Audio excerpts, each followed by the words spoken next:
Getting back to business, flying, as companies rebound from COVID-19. From the National Business Aviation Association, this is Flight Plan.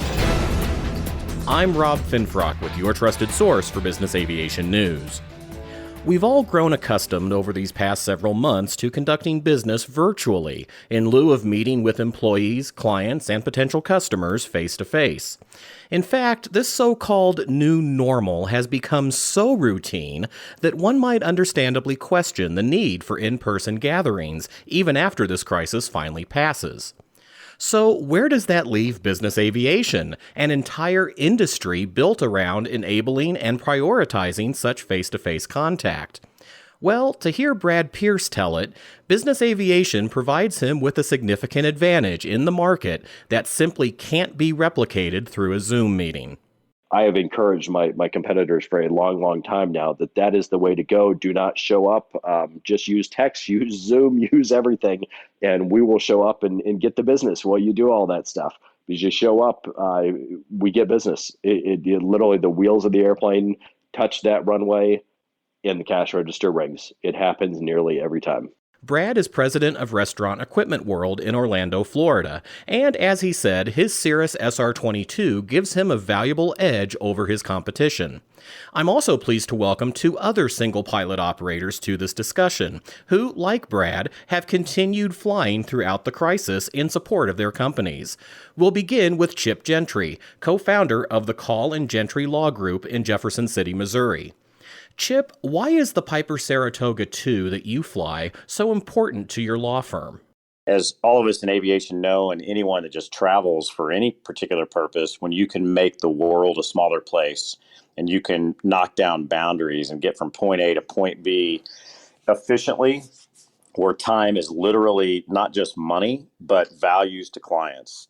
You know, when folks are in crisis and they need legal help, more often than not, they need legal help yesterday. And so every hour, every day, every week that goes by before there is a analysis, a full understanding of what is on the table to take care of, and then solutions obtained matters to these folks. And so what we found is just general aviation provided such amazing access, opened up so many additional doors and geographic locations to where before a commercial travel or taking commercial means to get from point A to point B might take us 3 days for a 2 to 3 hour proposition of, where we were headed, versus with general aviation, even with a reasonably modest single engine piston airplane, we can get there and back, and we can have breakfast with our families. We can travel to where our client needs our help, and we're able to get home for our kids' golf tournaments or volleyball games or dinner at the table. And, particularly with what we have all experienced at such an acute level with COVID-19, family time and time with your friends and time with folks that matter is, the ultimate value that we're really realizing. Now, Chip, it strikes me that in the current environment, many of the benefits you just mentioned can also apply to online virtual conferences. So what makes face-to-face meetings enabled by business aviation so important? There certainly are still limitations that are difficult to quantify, but nevertheless are critical to solutions. And anyone that studies relationships and human connectiveness and, how we interact with each other, body language and how you hold yourself, et cetera, is, that the nonverbal cues in communication are 100% critical to enable not only you to hear the message being relayed, to interpret it, to understand it, and then to be able to convey the message yourself. And the challenge and the limitation with the video conferencing and Zoom and other platforms like that is while you can see each other, you only see the angle that the camera is set up to see. And you only see potentially just their face. And so a lot of times you can't see their hands or the rest of their body and how they're holding their arms or how they're moving their feet or their posture is.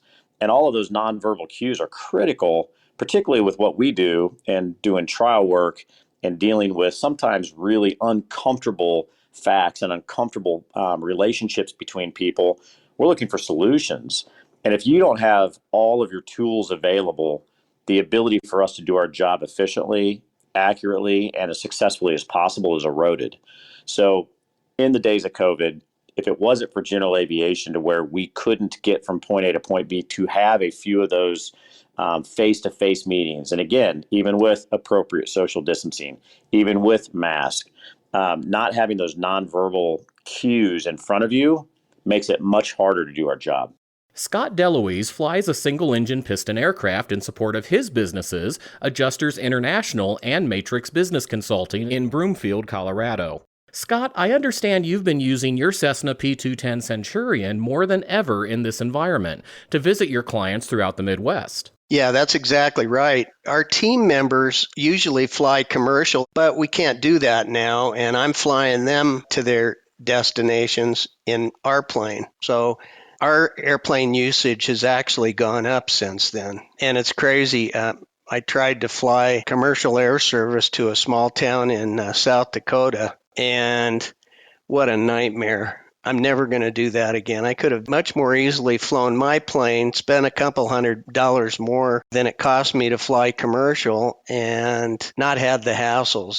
When we show up, first of all, our services are time critical. Somebody has a fire at a manufacturing facility or an explosion or something like that. We need to be there to hold their hand and make sure that they don't get taken advantage of. We show up and they want to hug us. They can't, but they want to hug us because we're there. Brad, how has using business aviation through this pandemic helped your company, and how has COVID-19 affected your flying? When we're using general aviation, we're able to really control our environment, and we can control who somebody comes into contact with. Employees can be with one another, which they're with all day long within the confines of either in my office environment or at a job site type of environment. So we can keep folks in really almost an isolated bubble by using general aviation, as opposed to exposing folks to commercial air travel. We have a lot of ongoing projects, things that are typically anywhere from 6 months to about 2 years out in terms of planning to execution. So I actually have my install crews on project sites throughout the country. So despite not having some of the regular just routine meetings that we do on an everyday basis, we still have had projects to engage. We've still had people to get back and forth places. But a point on when Scott was talking about spending a few $100s more, for instance, on a ticket and things, it brought up a thought that I've often said to people, that flying commercial is perhaps the most expensive way to fly. That people, whenever they bring up the general aviation costs and say, oh, doesn't that cost you a ton? And I say, no, commercial costs me a ton. Commercial, the time that you spend, the wasted productivity, the inefficiency, that is far, far, far more expensive than a few $100s in fuel and aircraft costs. That builds on something Chip mentioned, Brad. Even in a social distancing environment, it's still so important to get in front of the customer, even if we're all wearing masks and standing 6 feet away from each other. Yeah, I personally show up at every job site that we do. Makes an enormous difference in the eyes of the customer that you actually care, that you really give a damn about what you're doing, that you care about the quality, that you care about providing a perfect project experience for the dollars that they're spending with you. And there's no way in the world to do that over a Zoom call. You simply cannot get to a project site and show the customer how much you're invested and care about the success of their project by popping on to a FaceTime or a Zoom call.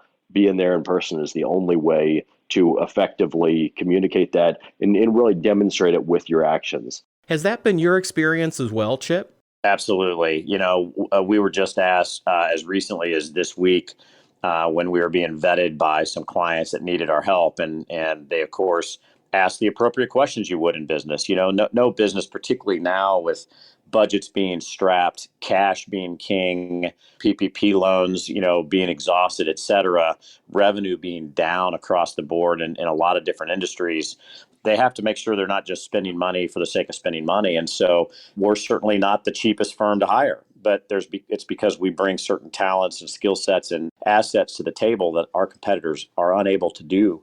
And so when we were asked, well, why should we hire you versus one of these other 2 or 3 firms? General aviation and our access to the aircraft and our ability to do those very things we've talked about help us do our job more efficiently, to where at the end of the day, 2 things happen. more likely than not, they save money. One way or the other, the bottom line is improved. And number two, we find a successful outcome far quicker than our competitors can. And that's because of all the benefits you obtain when you're able to do the job in person. Scott, something that was mentioned earlier that I feel is important to emphasize is that business aviation allows us to control our individual travel environment. Have personal health concerns affected your decision to fly coworkers on your aircraft? Yes, it has, simply because we want to keep our employees safe. That's the primary goal getting through this crisis. And I can clean my airplane in a matter of an hour. When we get back, sanitize it, headsets, all the high touch surfaces. It's really easy for me to do, and I do it every time we fly. So in closing, Scott, what advice would you give to companies that may be reconsidering their use of business aviation in favor of conducting business virtually? Well, I can't speak for everybody else because everybody has a different business model, but our business is based on real life on-site inspections and holding our clients' hands, getting them through a crisis, a catastrophe that they've been through. And if we're not there in person, the video thing doesn't work for our business model at all. We can do internal remote company meetings, internal meetings, and that works fine. But we absolutely have to be there. Brad, I know you don't want your competitors to know about the advantages of business aviation, but what tips might you have for companies outside your industry? Sure. I believe it's a flawed premise that everything can take place over Zoom. Yes, you can execute just your tactical business things. You can have meetings, you can have discussions about various projects. But when it comes down to it, the actual relationship side of a business, that happens in person. People deal with people. People buy from people. It's relationships that separate you from your competitor. It's relationships that elevate and move a business relationship beyond just the dollars and cents and commoditization. That they feel like they trust you, like you're there, you're going to be there. Chip, what are your closing thoughts? Every tool has its place. There's a reason why toolbox have a variety of drawers and a variety of places to store a variety of different tools. Not every tool is going to get the same job done in the same manner and the same success rate. And so while video conferencing and those types of platforms, I think to the extent a business wasn't using them before, they're here to stay. That is something that I'm going to have a hard time envisioning that we shy away from in the future. But by suggesting to anyone that is a full replacement to face-to-face communication, just look at how we feel about our own kids sitting around with their friends and they're on their smartphones or they're discussing, whatever they have to talk about through social media. It has its purpose. But the limitations are you don't get the full experience of what human communication, face-to-face communication, intangible or nonverbal communication provides to us. And so what I would suggest to anyone that believes video conferencing is a replacement to face-to-face is just to think about your own relationships and the ones that are successful, fulfilling, and provide something worth fighting for. And I think it's the face-to-face communication, the face-to-face relationships that we'll all fall back on when it really matters. To learn more about how companies of all sizes utilize business aviation to grow and support their operations, I encourage you to check out the extensive roster of member profiles available at nbaa.org/profiles. And that's the latest from the National Business Aviation Association. Remember, you can subscribe to all Flight Plan episodes at Apple Podcasts in the App Store, wherever you find your favorite podcasts, including by asking Alexa or another connected device, or download them from nbaa.org. I'm Rob Finfrock, and thanks for listening to Flight Plan.